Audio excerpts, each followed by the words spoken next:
Now, the United Nations, along with other rights groups and agencies, have demanded an independent probe into the killings in Gaza City.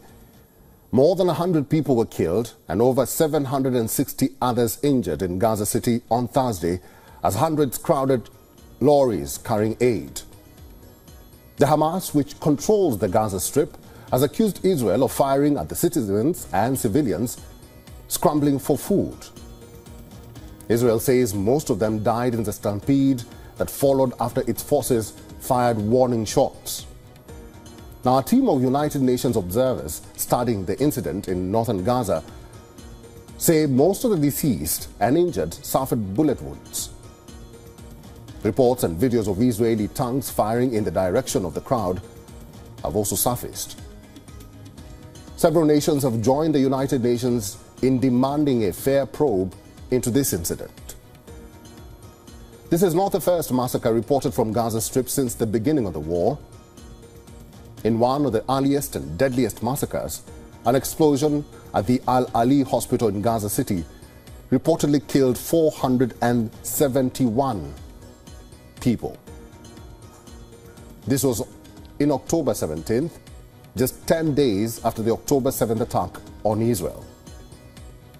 Most of the deceased were civilians seeking refuge from Israeli ground assault in northern Gaza. Hamas blames the blast on an Israeli airstrike. Israel says it was caused by a misfiring Palestinian rocket, an assertion later backed by Washington. Less than a month later, Israeli troops stormed Gaza's biggest hospital. Israeli forces moved into the Al-Shifa hospital in Gaza City after several days of siege, during which medical staff say patients including newborn babies died from a lack of power and supplies.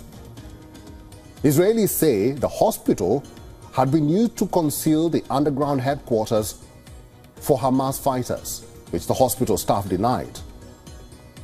More than 20 patients and newborns died during the raid. Now, over 1,000 people were trapped inside the hospital during the raid.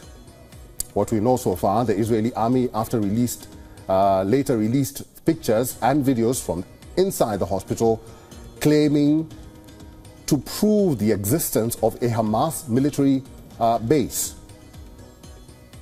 But media reports investigating the matter said the evidence presented by the Israeli government fell short of showing that Hamas had been using the hospital as a command and control center.